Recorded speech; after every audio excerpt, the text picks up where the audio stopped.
Obrigado, presidente. Primeiro, presidente, eu quero agradecer a gentileza da deputada Erika Cocai e o deputado João Campos, que permitiu a inversão da ordem das inscrições para que eu possa acompanhar o governador Flávio Dino numa reunião que fará em instantes, justamente para tratar desse tema. Mas, em primeiro lugar, presidente, eu quero cumprimentá-lo, dizer da alegria, do orgulho de acompanhar o trabalho de liderança que Vossa Excelência faz aqui na comissão. Um tema sensível, um tema delicado, um tema de interesse nacional, um tema polêmico, duro, difícil, mas Vossa Excelência tem conduzido de maneira serena, tranquila, aberta, democrática, juntamente com o deputado Silvio Costa Filho, o deputado Ginaldo Bulhões, coordenado também pelo deputado Samuel Moreira. Eu considero que o parlamento brasileiro dá sinais de civilidade, de maturidade, quando consegue conduzir uma matéria tão dura, tão polêmica quanto essa, num ambiente democrático. Eu considero que isso como procedimento, como método de trabalho, eu considero algo muito significativo. Espero que seja inspirador. Vale dizer que a mesa que conduz esse debate aqui é uma mesa por deputado de primeiro mandato, o que mostra que a renovação política, por vezes, pode produzir belos resultados. Eu queria, deputado Marcelo, em especial, cumprimentá-lo como amigo que somos, dizer do meu orgulho e da minha admiração pelo vosso trabalho. Espero que, inclusive, Vossa Excelência possa pôr em votação o requerimento que solicita o adiamento por 5 sessões, para que nós possamos... Colocado em votação, ele será, com certeza. Para que nós possamos, com esse adiamento, consolidar essa marca democrática, que eu, brincadeira à parte, eu registro como algo seminal. Segundo, presidente, eu sou da oposição, de um partido de oposição, nosso partido, nossa bancada votará contra a proposta da Previdência. Mas eu não posso deixar de registrar o sentido do relatório apresentado pelo deputado Samuel Moreira. A meu ver, o relatório trouxe mudanças significativas. A supressão do regime de capitalização no relatório apresentado, eu considero ser uma mudança substancial, uma mudança significativa, porque nós vamos impedir que haja a ruptura com o modelo de solidariedade que está consagrado na Previdência Pública do Brasil. Digo isso porque no debate apaixonado, por vezes, é preto ou branco, e nós podemos perder a oportunidade de registrar os passos adiantes que são dados. É evidente que o benefício de prestação continuada, as modificações que trazem benefícios aos trabalhadores assalariados, são temas que têm valor. E eu quero, deputado Samuel Moreira, registrar o reconhecimento de temas que têm valor. Os 15 anos para as mulheres, a meu juízo, tem valor, que é o reconhecimento de especificidades de um país complexo, que, na minha opinião, na proposta original, se ignorou completamente. A proposta original de reforma da Previdência seguramente deve ter sido elaborada por consultorias dos bancos, transformando a Previdência Pública de direito num negócio. E eu acredito que a resultante do Congresso deve ser a de rejeitar esse modelo que nos foi apresentado. Por isso eu quero fazer esse registro. Segundo, é muito importante manter a seguridade nos termos que foi construído pela Constituição de 1988. A Constituição de 88 é um pacto. Após o fim do regime militar, o Brasil fez um pacto, inserindo os direitos consagrados ao nosso povo naquela Constituição. Não por acaso, doutor Ulisses bradou ao Brasil a Constituição Cidadã, porque ela foi pródiga no reconhecimento de direitos fundamentais para a cidadania brasileira, entre os quais o direito à previdência. Por isso, quando nós criticamos o aumento de tempo de contribuição, reconhecendo as características do mercado de trabalho no Brasil, em que você tem, numa média, e é necessário considerar a média, 5 contribuições, quando muito, 6 contribuições em média dos trabalhadores por ano. Quando falamos de 20 anos de contribuição, estamos falando de 40 anos de contribuição. Por isso a nossa crítica à expansão do tempo de contribuição e à defesa da manutenção dos termos de hoje. Quando nós falamos dos professores, eu saúdo as mudanças já incorporadas ao relatório no que diz respeito aos professores.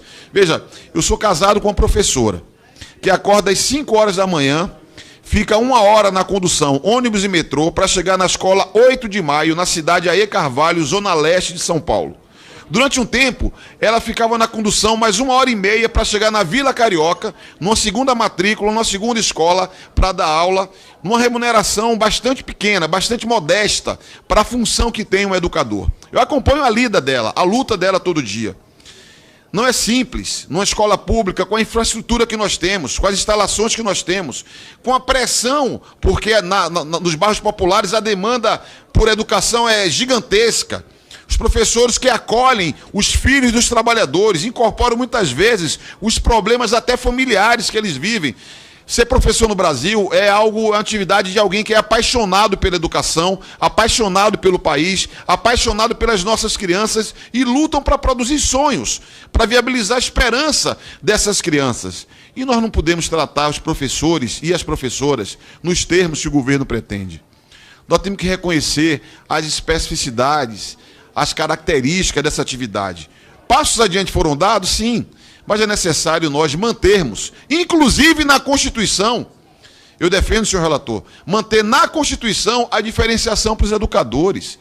É o ofício mais nobre que nós temos, é o ofício que vai permitir o Brasil dar passos adiante na sua Constituição como nação. Portanto, ao tempo em que eu celebro a retirada de itens que significariam desconstitucionalizar o direito à aposentadoria e à previdência, eu reivindico que nós observemos alguns temas que merecem manter-se lá e não estão, como no caso dos professores. Assim como na questão do cálculo de benefício, que também nunca foi tratado, né? Nunca foi incluído na Constituição e nós assim o colocamos, nem estava previsto originalmente. Então, uma revisão de tudo aquilo que não deve ser incluído na Constituição e tudo aquilo que deve ser suprimido da proposta que sugere a desconstitucionalização, esse filtro, nós precisaríamos dessas 5 sessões também para fazer. Porque eu tenho convicção que tem ambiente aqui na Câmara para nós retirarmos equívocos que ainda estão presentes nesse texto. E, por fim, eu quero fazer uma observação final, deputado Marcelo Ramos, sobre o debate da reforma da Previdência. Uma observação que ela é política. É falsa a ideia que o governo tenta vender, aliás, malversando o dinheiro público com campanhas de propaganda, de que o Brasil vai acabar se não for aprovada a reforma da Previdência. O Brasil está acabando porque o nosso povo está desempregado. O nosso povo voltou para baixo da linha de pobreza em números extraordinários. Milhões de brasileiros voltaram para baixo da linha de pobreza.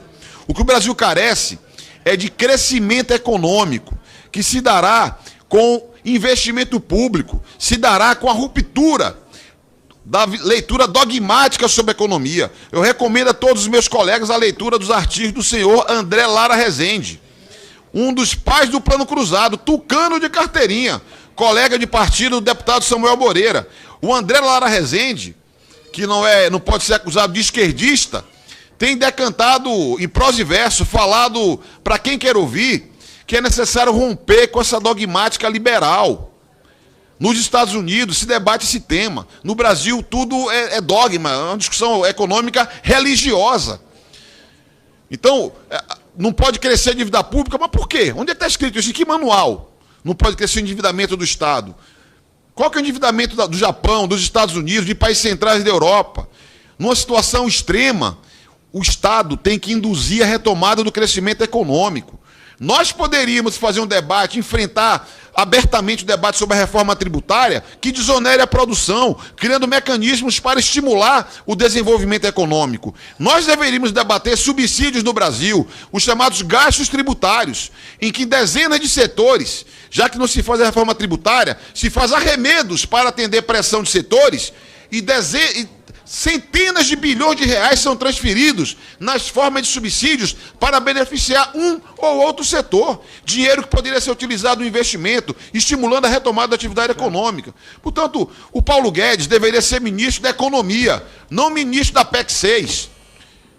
Ele só fala de previdência, não tem outra agenda. Agora que ele viu que o negócio que ele queria viabilizar para os bancos e provavelmente para atender os seus próprios interesses não fica de pé, deveria despertar e passar a pensar no Brasil, discutir política industrial, discutir outros mecanismos de política econômica para garantir a retomada do crescimento. Porque, para concluir, presidente, meu tempo já está esgotando para concluir, porque não há solução para a Previdência brasileira com a ação econômica. Não há solução para a Previdência brasileira com a economia paralisada, com o desemprego explodindo, com a informalidade crescendo dia a dia. Por isso que eu faço aqui, ao tempo em que eu reconheço os avanços apresentados pelo relatório, reivindicamos alguns aperfeiçoamentos, a nossa bancada trará as suas sugestões e dirá não à reforma da Previdência. Muito obrigado.